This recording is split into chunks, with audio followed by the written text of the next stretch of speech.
Olá a todos, espero que vocês estejam bem. E a gente vai continuar com mais um tema aí que provavelmente vai cair no Enem. Então a gente vai falar sobre o pronome. Pronome é uma área da gramática que é uma substituição do nome. E é um tema que cai em muitos vestibulares e, como eu sempre digo, né? A gente estuda esse tema, mas quando a gente vai escrever a redação do Enem, a gente também precisa dominar o pronome. Afinal, faz parte da gramática. E a competência 1, que diz respeito à correção, à questão gramatical, também está relacionada ao pronome. Porque se você usar o pronome de forma equivocada, você perde ponto por isso. Então, no Enem, a gente tem várias abordagens de como estudar o pronome.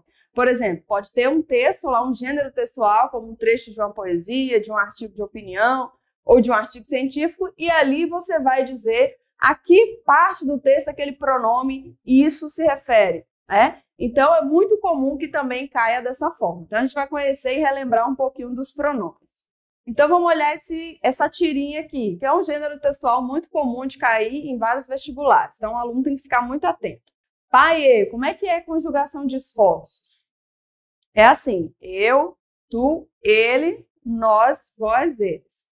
Bom, a gente tem aqui as conjugações até, né? Eu, tu, ele, nós, vós, eles, que acompanham o verbo, mas aqui a gente tem uma mensagem a ser transmitida. Primeiro que ele usou os pronomes, porque precisa-se de ajuda em alguma coisa, né? Aqui a gente tem a metalinguagem, a língua explicando a própria língua, mas a gente também aí um sentido. Então, a gente tem aqui um gênero textual, que é a tirinha, que aborda um sentido, que a gente tem uma questão semântica aí, a gente tem uma interpretação, mas a gente tem também o que? Os pronomes. E esses pronomes substituem as pessoas, os substantivos. Então, eu está relacionado à primeira pessoa, tu a segunda, ele a terceira, e assim sucessivamente, singular e plural. Então, todos esses pronomes estão se referindo aí a alguém. No caso ali do discurso, está relacionada à ajuda, né? Então, se as pessoas se ajudarem, né, todos ali alcançam o objetivo. E para isso foi exemplificado aí através dos pronomes. Os pronomes, eles são classificados em vários tipos. E é uma das classes gramaticais maiores que a gente tem. Se a gente pegar um dos princípios universais, a gente pode dizer que o substantivo e o verbo são as classes gramaticais que não podem faltar em nenhuma língua. Todas as línguas do mundo vão ter substantivo e verbo, mesmo as línguas minoritárias, faladas por poucas pessoas. Agora, pronome, adjetivo, verbo, numeral, artigo, a gente deduz, né? Os linguistas, eles fazem pesquisas em loco, eles vão, as comunidades vão observar as línguas e lá eles podem deduzir se tem ou não aquela classe gramatical. No caso do pronome, a gente vai ter em várias línguas, né? Como o espanhol, o português, o inglês, mas pode ser que esses pronomes funcionam de forma diferente nessas línguas. No caso do português, a gente usa esse pronome de várias formas e às vezes nem usa. Então, se eu falo assim, você vai a algum lugar, você pode dizer vou ou você pode dizer eu vou. Das duas formas eu vou compreender o uso do pronome eu. Agora, porque no vou já está implícita ali a carga de primeira pessoa. Agora, no caso de outras línguas, existem outras línguas no mundo em que você precisa utilizar obrigatoriamente o pronome. No caso, se você responde você vai, você precisa dizer eu vou. O vou não completaria o sentido. Mas no caso do português brasileiro, a gente tem aí uma forma diferente. Vamos lá. Então, os pronomes pessoais, eles fazem referência explícita e direta às pessoas do discurso. Me ajuda com a lição de casa? O que é um pronome? É um nome que não é mais amador. Talvez eu ganhe um ponto por originalidade. Então, a gente tem aqui também uma metalinguagem, a gente tem aqui uma pergunta sobre o que é o pronome. E, realmente, por que não seria um nome mais amador? Porque ele já tem uma referência aí, já tem um referente. O pronome, ele sempre vai se referir a algo que já foi mencionado na frase. Então, essa tirinha revela basicamente esse significado. Então, vamos lá aos pronomes. A gente tem primeira pessoa, se divide em singular e plural, esse todo mundo conhece, no caso eu ou nós. Eu se refere ao singular e nós ao plural. É bom falar aqui, né, porque a gente sempre tem que fazer relação entre o que a gramática propõe e o que a língua falada propõe. Por quê? Esse eu nós utilizamos comumente. Então, se a gente está numa conversa, a gente vai usar o eu cotidianamente. Agora, o nós, ele tem sido muito substituído pelo a gente. Então, é muito comum que a gente use muito o a gente e não o nós. Às vezes, o nós é mais utilizado em contextos formais, religiosos, palestras, mas a maioria da população, segundo estudos indicam, utiliza a forma a gente, né? Que é uma forma também de terceira pessoa e que muitas gramáticas não incluem esse pronome, mas ele existe. Segunda pessoa, a gente tem o tu, de singular, e o nós de plural, você de singular, vocês plural, então o senhor, a senhora singular, os senhores, as senhoras plural. Ou vossa excelência no singular e vossas excelências no plural. Aqui também a gente pode fazer um comentário em relação ao você. O você equivale ao tu na gramática. E, a não ser algumas localizações geográficas, nós aqui comumente não utilizamos a palavra tu, a gente substitui por você. Então, você é a segunda pessoa, né? E é mais utilizado, com certeza, do que tu. Mas é importante dizer que em algumas gramáticas a gente não vê essa ocorrência, mas que na fala isso é muito comum. Se você vai fazer a sua redação do Enem, a gente evita essas formas você. Por quê? Porque ela faz parte da língua falada. A gente está falando aqui de variação linguística. Agora, se você tem uma crônica, uma notícia de jornal, talvez uma poesia, alguns textos com essa tendência mais coloquial, aí você vai ver o uso do você. Mas esse uso é bom ser evitado, né, em textos acadêmicos, como artigo científico, artigo de opinião, como tese, dissertação, ou mesmo como na sua redação do Enem. É bom evitar, é importante, fundamental que você não use o pronome você, né, de segunda pessoa. E terceira pessoa, a gente tem ele, ela, eles, elas. É um pronome muito utilizado, mas no que diz respeito à fala, a gente pode observar que as pessoas não concordam muito em relação ao verbo. Então, as meninas vão, né? Então, elas foi. A gente vê essas formas faladas aí em muitas comunidades, né? Mas o que a gramática propõe? Que o verbo concorde com o sujeito, né? Com o pronome ali expresso. Mas a gente não pode negar que essas formas existem e que a variação linguística também engloba a questão de pronome. Então, o que é o pronome? Pronome é a palavra que está em função do substantivo, podendo substituí-lo direta e indiretamente. Então, a gente tem aí a substituição de um nome que já foi mencionado, né, ali na frase. É a palavra variável que identifica na língua os participantes da interlocução e os seres, os eventos ou situações ao qual o discurso faz referência. Então, na língua, tanto oral quanto escrita, o pronome é um referente, e a gente utiliza muito isso. Os pronomes são importantes elementos para a coesão textual, e aqui é importante a gente mencionar, porque a coesão é uma competência do Enem, né, junto com a coerência, com a questão da gramática normativa, argumentos, tudo isso. E na coesão textual também entram os pronomes. Quando você usa a palavra isso, quando você usa disto, são palavras que retomam algo que se disse anteriormente. Então, na coesão textual, eu posso ter o pronome, posso ter a conjunção.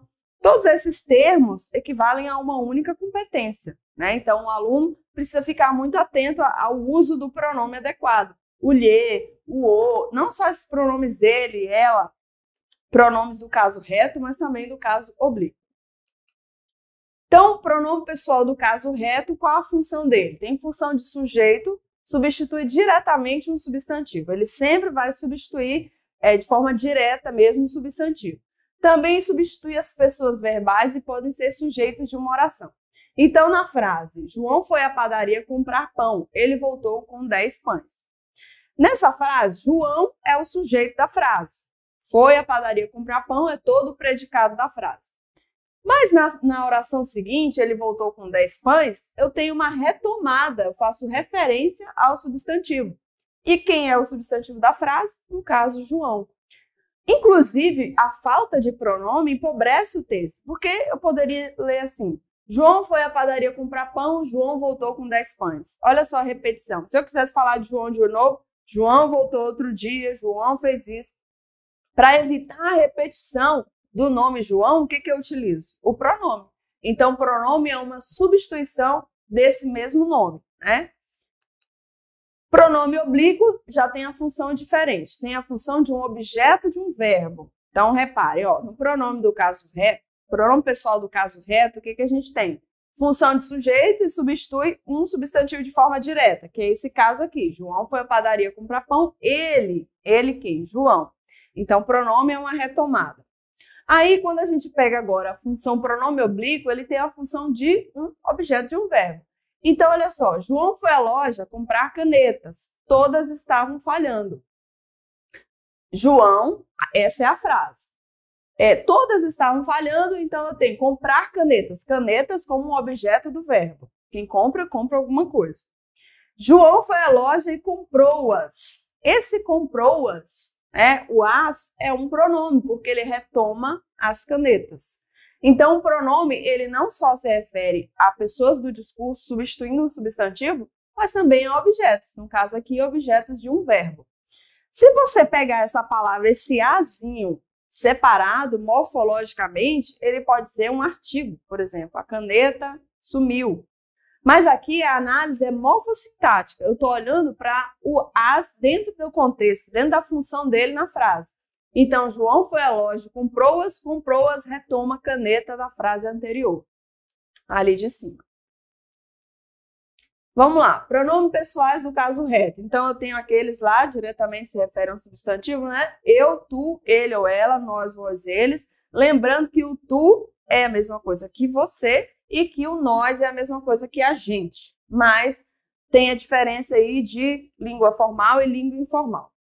Aí a gente tem os pronomes do caso oblíquo, lá daquele caso de canetas, né? Mi, te, o, a, li, si, nos, vos, os, as, lis e si. Pode parecer estranho a gente ler isoladamente, mas no contexto de frase ele faz bastante sentido. Aí a gente tem os tônicos. Mim, comigo, ti, contigo, ele, ela, si, consigo, nós, conosco, vós, convosco, eles, elas, si, consigo. Todos esses são pronomes, por isso que eu falei que é uma classe gramatical, uma das maiores, porque são muitos pronomes e muitas classificações. Então, é importante a gente observar a função de cada um. Um outro exemplo que a gente tem em relação ao pronome é o uso do mim. Né? Então, nesse exemplo aqui, tudo está certo entre A, eu e ele, B, mim e ele, e C, nós e ele. As pessoas costumam utilizar muito o mim antes de verbo, mas antes do verbo, por exemplo, comprei biscoito para eu levar. Eu só utilizo antes do verbo o pronome pessoal eu, no caso reto. Mim, no caso, não conjuga verbo. Então, nessa questão, alternativa B, tudo está certo entre mim e ele. Nesse contexto, a gente também usa dessa forma.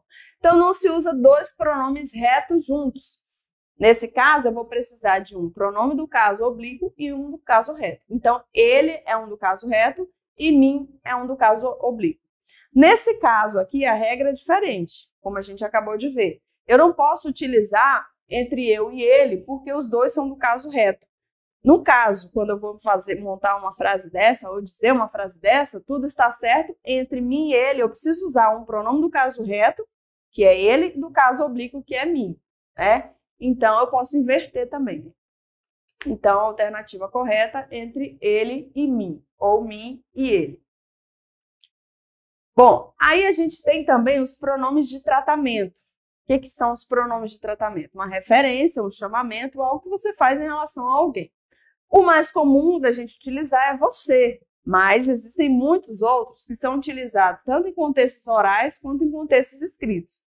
Por exemplo, empresas muito grandes, universidades, escolas, quando elas fazem um documento formal, elas utilizam ali um pronome de tratamento adequado.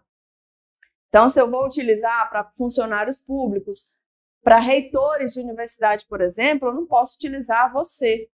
Talvez na fala eu utilize isso, mas quando eu vou registrar, quando eu vou fazer um gênero textual ali, né, uma ata, qualquer tipo de documento, no caso de reitores de universidades, eu vou usar a vossa magnificência, né? São muitos, eu trouxe alguns exemplos para a gente conhecer ou relembrar. Lembrando que todos eles podem ser abreviados, né? Porque é uma nomenclatura grande. Então, Vossa Alteza é um pronome de tratamento direcionado para quem? Príncipes e duques. Vossa Eminência para cardeais. Ou Vossa Excelência, altas autoridades do governo e oficiais das Forças Armadas. Vossa Magnificência, reitores de universidades, como eu acabei de falar. Vossa Majestade para reis e imperadores. Vossa Paternidade, superiores de conventos. Vossa Santidade. Esse aqui é um pronome de tratamento que é usado só para uma pessoa, que no caso, Vossa Santidade é só usado para o Papa, né? E Vossa Senhoria, funcionários públicos, graduados, oficiais até coronel.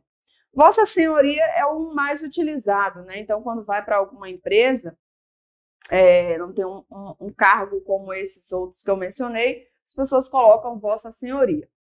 É importante dizer, gente, que em relação aos pronomes, muita coisa mudou.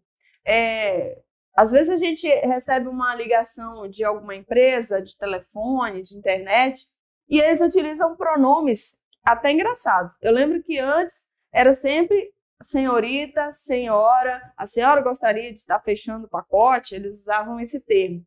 Hoje em dia, às vezes, o e-mail ou a ligação, eles te chamam pelo apelido, né? Ou pelo pronome você. Então, pode utilizar Dai ao invés de senhora, ou você ao invés de senhora. Então, com esse mundo moderno, talvez até por uma questão de proximidade, né?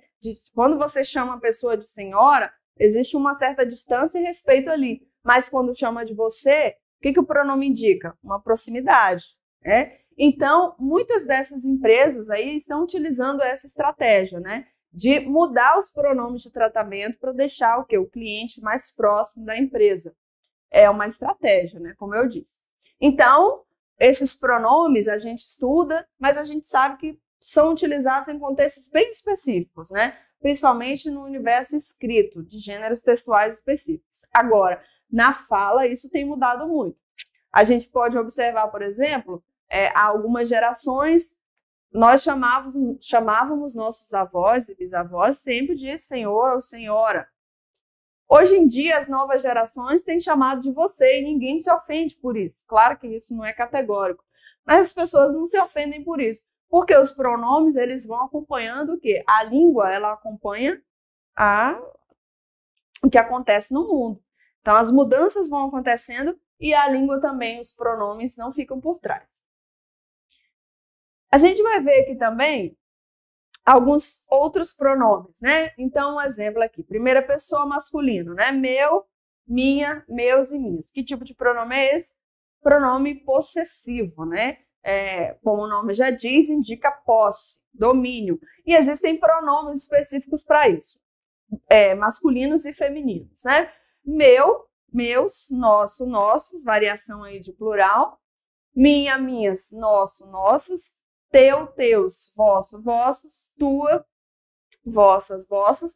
Sobre o vosso também é um caso que as pessoas não têm muito utilizado na fala, né?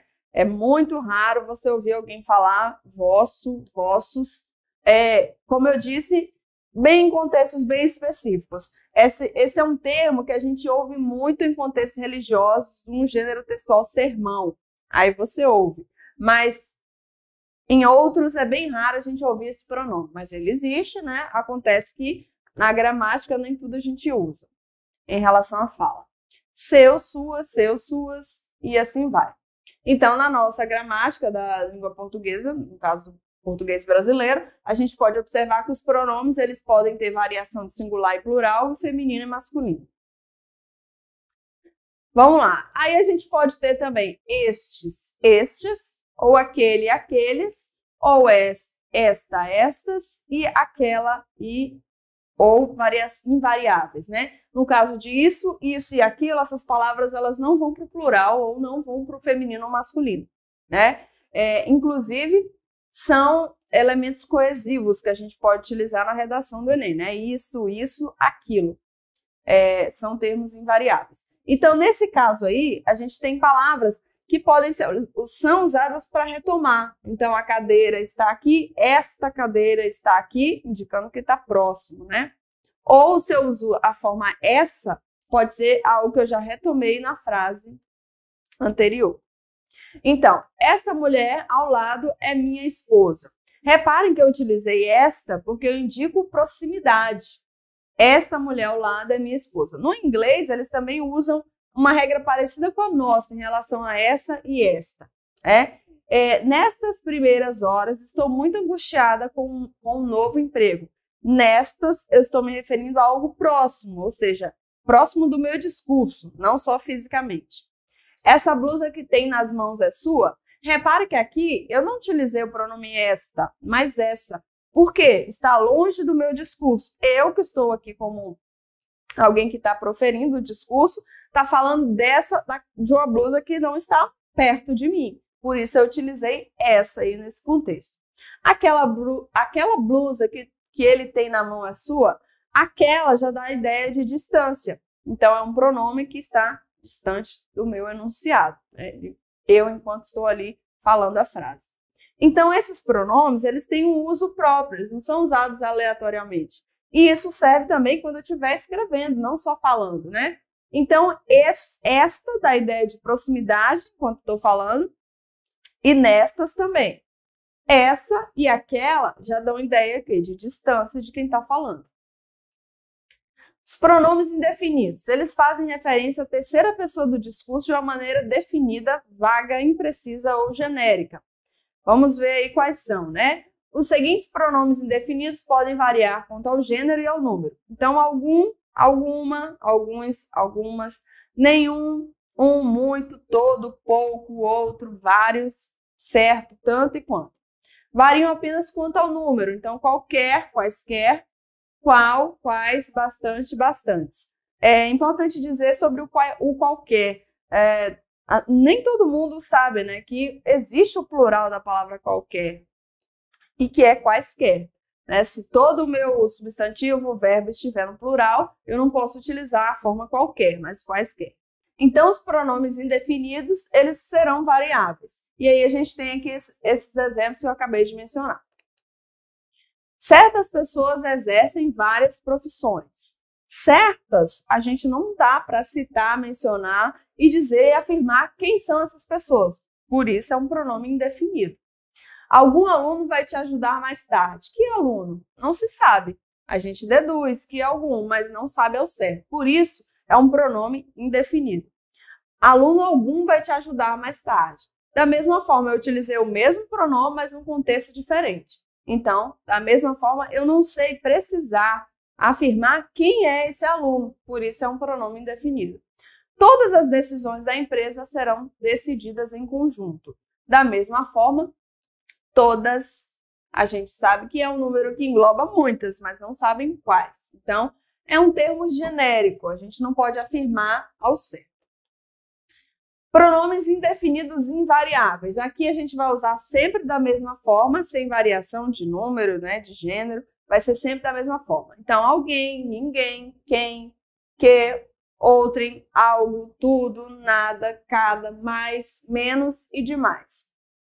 Lembrando sobre o menos, que não existe a forma menos, né? Tem gente que usa essa forma, mas na língua portuguesa a gente não pronuncia menos, sempre é menos. Algo incomoda? Então, nesse caso aí, a palavra algo não tem variação de gênero nem número, sempre vai ser usada da mesma forma. Nós não estamos nada satisfeitos com os resultados. Reparem que a frase está toda no plural. Mas, embora esteja no plural, a gente não vai mudar isso, né? O nada sempre vai ser escrito da mesma forma. Alguém esteve aqui pela manhã. Não existe alguém, não existe outra forma de pronúncia ou escrita dessa palavra. Quem foi que disse? Quem também. E eu perguntei e ninguém respondeu. Ninguém também, como a gente viu ali no outro exemplo. A gente tem também os pronomes interrogativos, né? No nosso português, a gente pode fazer perguntas diretas e indiretas. E essas perguntas, elas exigem algum tipo de pronome, que são quem, que, qual e quando. São perguntas que a gente pode fazer. Então, por exemplo, que dia é hoje? Esse que já indica que pode ser uma pergunta. Todas as vezes que a gente usar o que vai ser pergunta? Não, ele pode ser usado em outro contexto, mas eles podem ser usados nas interrogativas. Quem fez esse bolo? Né? Quem ali indica a pergunta. Agora, é interessante também, porque em alguns contextos as pessoas usam esse quem como pergunta, mas sem a interrogação no final, que é o caso das conversas de WhatsApp, ou qualquer outro aplicativo desses. As pessoas fazem a pergunta e não colocam a interrogação, já pressupondo que o outro vai entender. Então, a gente precisa também entender que, às vezes, a interrogativa, o pronome indica que é interrogativa, mas às vezes não. Quanto custa a entrada para o cinema? Quanto, indicando ali também uma interrogativa, e informe quanto custa a entrada para o cinema. Aqui é o exemplo que eu falei. No terceiro exemplo, a gente tem uma pergunta direta, uma interrogativa direta. Quanto custa a entrada para o cinema? Já no segundo exemplo, informe quanto custa a entrada para o cinema, também tem uma interrogativa, mas ela é indireta. Eu não preciso ali do uso da interrogação, né, da pontuação de interrogação. Os pronomes relativos, eles são chamados de relativos porque fazem referência a algum elemento mencionado anteriormente, considerado sempre ser um antecedente. Então, o carro que comprei é excelente. Que se refere ao carro. Então, todo pronome relativo, ele vai fazer referência. Eu estou dizendo isso por quê? Porque o que também pode ser uma interrogativa, como a gente viu anteriormente. Mas, nesse caso, vai ser uma referência ao carro. Isso que você me disse não faz o menor sentido. Que você me disse está se referindo a isso, que da mesma forma se refere a algo mencionado em outro contexto. Então, que retoma ali o pronome isso. Quem passou, passou. Quem se refere a passou, né? Então, pronome relativo. A casa onde morei caiu com a chuvarada, né? Onde se refere o quê? A casa. Faz referência ao termo anterior. Pronomes relativos variáveis e invariáveis. Então, os variáveis, a gente vai ter plural e vai ter gênero, né? Então, o qual, a qual, os quais, as quais, cujo, cujos e cujas. Esse pronome cujo aí é outro exemplo também de forma que está caindo em desuso na fala.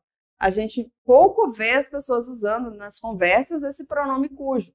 E a gente vê casos de muitos alunos que não sabem nem usar na escrita. Por quê? Às vezes não sabe, às vezes o uso é muito pouco, né? Então a gente estuda mais quando a gente está em interações mesmo em sala de aula. Quanto, quanta, quantos e quantas. Então, os pronomes relativos, eles têm mais variação. E os que são invariáveis são que, quem, onde, quanto e como. Então, exemplo aqui. Os políticos cuja atuação merece elogios são cada vez mais raros. Então, cuja atuação se refere à atuação desses políticos, ou seja, a atuação deles. Então, cujo, que é um pronome relativo, também faz referência a algo anteriormente mencionado na frase. Então, por isso, a gente tem que prestar atenção. Comprei o livro que você indicou. Aqui, no caso, já não é um pronome relativo. Por quê? É um objeto direto, faz referência a algo que vem posteriormente na frase. Anteriormente, é um pronome relativo. Agora, quando vem depois, é um objeto direto. Comprei o livro do qual você havia gostado. Ó, do qual e da qual também são pronomes relativos que fazem referência. Este é o jornalista por quem a reportagem vencedora do prêmio foi escrita. Então, por quem também é um tipo de pronome, mas no caso aqui tem como uma explicação, ele é um agente da passiva, ou seja, ele sofre a ação. Então, vamos exercitar aí quanto aos pronomes, vamos responder algumas questões. A frase em que há erro quanto ao emprego do pronome lhe é. Então, ó, a gente tem um pronome aí do caso oblíquo, então vai ser uma referência a alguém, não vai ser de primeira pessoa, como no caso reto. Nunca lhe diria mentira. B, ter-lhe-iam falado a meu respeito. C, louvemos-lhes porque ele o merece. D, de Fernando só lhe conhecia a fama. E sei que não lhe agrada essa conversa. Então, aqui a gente tem que observar o seguinte, temos que observar qual que está errada do ponto de vista da colocação ali do pronome. Então, temos que analisar uma por uma, observar qual está mal colocada. A letra C, louvemos-lhes porque ele o merece. Essa colocação, primeiro que faz uma repetição, porque ele... Depois, o lhe também indica ele, a gente já tem um equívoco aí. Essa forma não existe no português brasileiro. Então, a gente tem que ficar atento que louvemos, né? Algo assim. Eu poderia usar um outro pronome, mas não esse li. Vamos para o próximo exercício. Marque a opção em que a forma pronominal utilizada está incorreta. A. É difícil para mim praticar certos exercícios físicos. B. Ainda existem muitas coisas importantes para eu fazer. C. Os chinelos da aposentadoria não são para ti. D. Quando a aposentadoria chegou, eu caí em si. E para tu não teres aborrecimentos, evita o excesso de velocidade. Essa 2 até é uma questão de saliência mesmo. Você olha ali, de ouvido, só de pronúncia, você já percebe qual que está equivocado. Então, qual desses pronomes? A questão D. Quando a aposentadoria chegou, eu caí em si. Eu caí em mim, né? Deveria ser. Então, o si faz uma referência a outra pessoa do discurso, mas aqui a referência é a própria pessoa. Então, há um equívoco aí nessa questão D. Então, na aula de hoje, a gente viu a importância dos pronomes num texto, tanto no texto discursivo quanto no texto objetivo. No caso das questões objetivas, elas podem vir representadas pelo pronome isso, aquilo, e o aluno tem que saber a que parte do texto se refere esse pronome. Ou a própria colocação do pronome lhe, mim, si, né? Essas formas, elas são importantes o aluno saber para isso influenciar na própria escrita do texto dele. Então, espero que vocês tenham entendido. Estudem sobre o assunto e a gente se vê no próximo encontro.